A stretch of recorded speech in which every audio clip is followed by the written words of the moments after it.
Assalomu alaykum barchaga. Bugun sizlar bilan Sokin Maskan brendi asoschisi Jamol aka bilan kichik intervyu qilish maqsadida uchrashuv belgilagandik. Bugun yakshanba bo'lishiga qaramasdan u kishini mana shu 3-mikrorayondagi obyektga chaqirganmiz.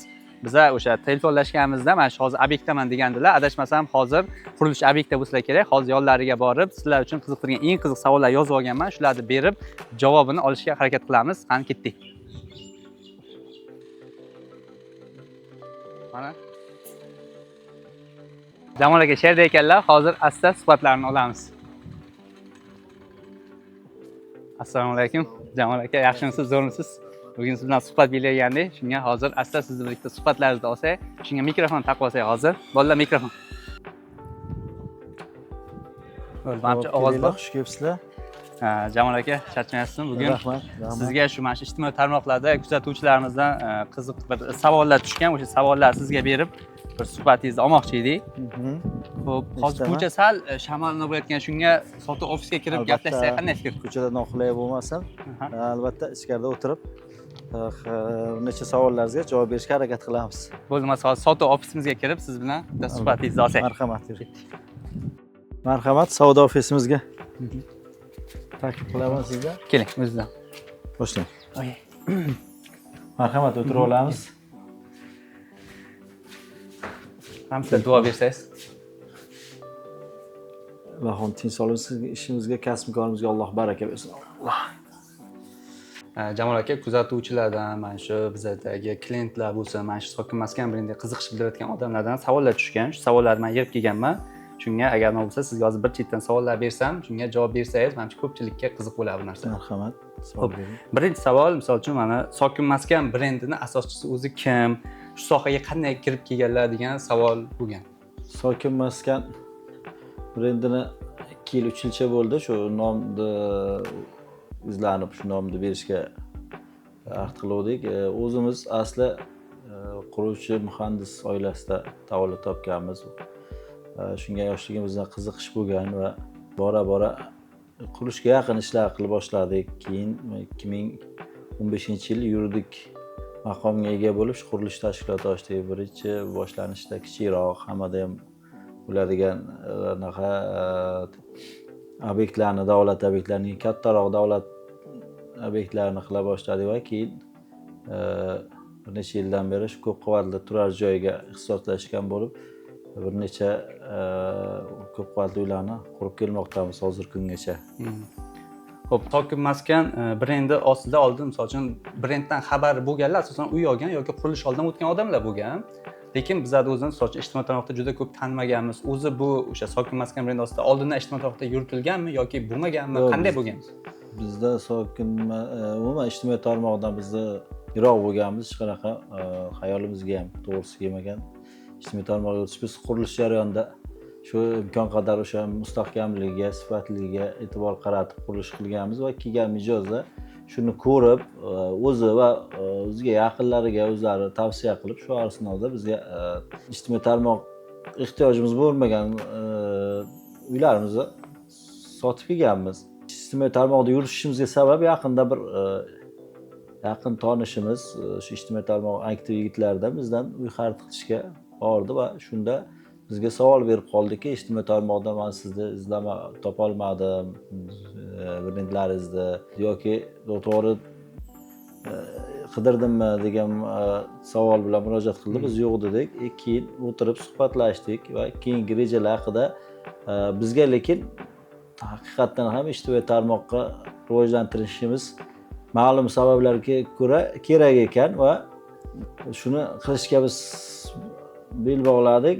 Sababi kim? Biz bir necha loyihalar, ya'ni shahar atrofida qurayotgan loyihalarimiz bor. Hammasini bitta Sokin Maskan brendi ostiga birlashtirishimiz kerak bo'ldi va shuni qurilish jarayoni bilan ko'p sotuvda bitganidan keyin keladigan mijozlarimiz savollariga javob topish maqsadida shu boshidan qurilish jarayonidan xabar berishimiz ma'qul deb topdik va qo'ldan kelgancha hozir shuni ishlar olib boryapmiz. Xo'p, Jamol aka, hozir aytdingiz, men ijtimoiy tarmoqlarga kirdik, chunki men boshqa obyektlardan boshlaymiz, shaharda boshqa toshkalarda ham qurilish mumkin degan narsani aytdingiz. Hozir ayni vaqtda qaysi loyihalarda qurilish ketyapti? Shu haqida ma'lumot bersangiz, menimcha ko'pchilikka bu narsa qiziq bo'ladi. Xo'p, hozir mana Nurafshon mefi, ya'ni 3-mikrorayon eski nom yuritiladigan joydagi obyektimiz hozir foydalanishga deyarli tayyor holatda. Bundan keyin Qarshi tumani Shaxsabz yo'li deymiz, eski Chovqay mefi, ya'ni Mo'ljal Hamrobobo to'yxonasi orqa tarafdan 117 o'rinli ko'p qavatli ikkita dom va 4 ta yo'laydan iborat qurilishlar boshlanib yuborilgan allaqachon. Qarshi Beshkin yo'nalishida ikkita dom, bu yoqda 84 xonadondan uni ham loyihalashtirish ishlari deyarli yakuniga yetib boryapti. Va bir qancha kottejlarga ham loyiha ishlari bormoqda. Hozir qarang, menda bitta savol paydo bo'ldi. Hozir 3-mikrorayon o'zi tugallab bo'lingan. Bu shahar markazida. Hozir ikkita obyekt asosan shahar atrofida yoki tumanga yaqinroq bo'lyapti. Nimaga aynan o'sha joylarda lokatsiya tanlangan? Endi lokatsiya tanlashning sababli ham ekologik jihatdan ancha toza va har qaysi yo'nalishda o'zini mijozlari bor. Qarshi Shaxsabz yo'nalishida ham, Qarshi Beshkin yo'nalishida ham o'zini o'sha ishxonalar bor, davlat korxonalari, xususiy korxonalar. Shularning ehtiyojidan kelib chiqqan holatda va ham uyni tan narxiga ham ancha pasayishiga sabab bo'ladi. Shahar atrofidagi yerlar tan narxi arzonligini sababiga shuni evaziga ham bizda qulaylik yaratishimizdan maqsad to'liq xonadonni ta'mirlangan holatda topshiramiz egasiga. Kirib yashaydi birdaniga. Kirib yashashga tayyor holatda. Zo'r. Xo'p, bundan tashqari yana shahar markazida ham qurilish qilish rejada bormi yoki o'sha jarayon nimadir ketyaptimi, yo'qmi? Albatta, rejamizda bor. Natija bo'lishi bilanoq biz albatta ijtimoiy tarmoq orqali xabar beramiz. Xo'p, bizda yana shunaqa savol kelgan ekan. Aynan nimaga Sokin maskan deb nom berilgan brendga? Sokin maskan deb nom berishimizdan maqsad buni avvalambor mustahkam va chiroyli qurilsa xotirjamlik bo'ladi. Xotirjamlik bo'lgan joyda sokinlik bo'ladi. Shuning uchun Sokin maskan deb nom berdikki, biz va shunga shior qilganmiz xavfsiz va xotirjam yashang degan Sokin maskan shior va shunga imkon qadar harakat qilib kelyapmiz. Shu bir o'zimiz shiorimiz ustida chiqishga. Zo'r. Jamol aka, qarang, hozir bugun menimcha ancha manfaatli odamlar bergan savollar bo'yicha javoblar oldik. Bundan tashqari yana sizdan yana shunaqa suhbat qila olamiz yo boshqa videoda ham o'zi chiqib bera olasizmi, yo'qmi?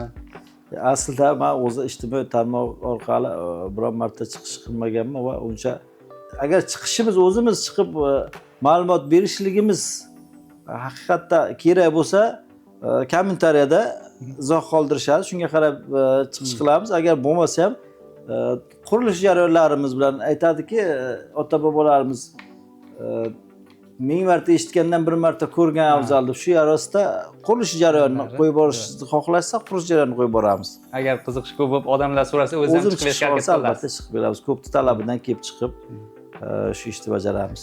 Bo'lmasa Jamol aka, yana bir rahmat sizga vaqt ajratganingiz uchun. Rahmat. Keyingi videolarda xudo menimcha o'ylashimcha yana chiqasiz degan umiddamiz. Nasib xudo xolasa. Mayli, rahmat, charchamang. Sog' bo'ling.